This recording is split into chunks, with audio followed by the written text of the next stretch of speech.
Достар, жапондық жүру әдісі қалай жүзеге асады? Енді алғашқы 3 минуттың ішінде өте жоғары қарқында жүреміз. Кейінгі 3 минут баяу. Осылай кезектесіп алмасу арқылы жүзеге асады. Небәрі 30 минуттың ішінде жүзеге асатын жаттығу түрі.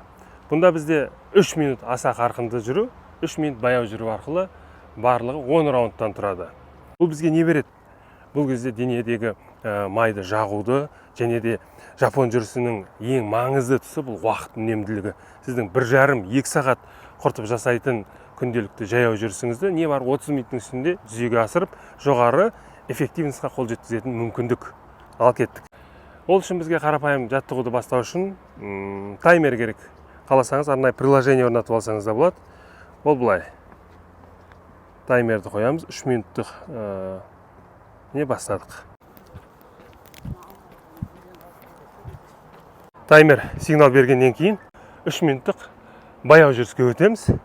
Ол барынша баяу, мүмкіндігінше еркін дем алып, тыныс алып, бұл 3 минутта біз мүмкіндігінше восстановление жүреді. Өте осылай қарқында жаяу, жеңіл жүріп шығамыз.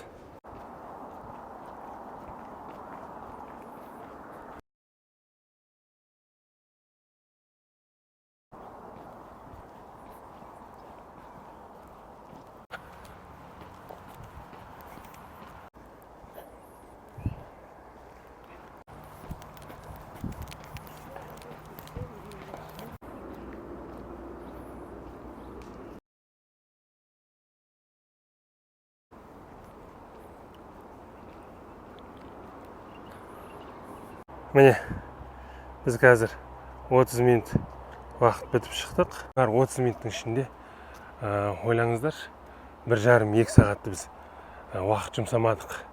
Және жоғарғы эффективностьқа қол жеткіздік. Бұны міндетті түрде көру керек, бағасын беріңіздер, салыстырыңыздар. Өйткені бұл жаңа методика, әрдайым біз үшін уақыт тиімді болған нәрсені біз көру керекпіз, оны сынау керек. Міндетті түрде осы видеоны көргеннен кейін 10.000 шаг тиімді мекен, болмаса жапон жүрісі тиімді мекен, сонда міндетті түрде айта кетіңіз. Сіздің пікіріңіз біз үшін аса қажет. Сіз 10.000 шаг күніге жасау арқылы неше уақыт жұмсап жүрсіз, соны міндетті түрде жазсаңыз, және жапон жүрісіне 30 минут уақыт кетеді бізде. Салыстырып көріңіз. Міндетті түрде қайсысы эффективні, сіз үшін пайдалырақ болғанымен бөлісіңіз ойыңызды.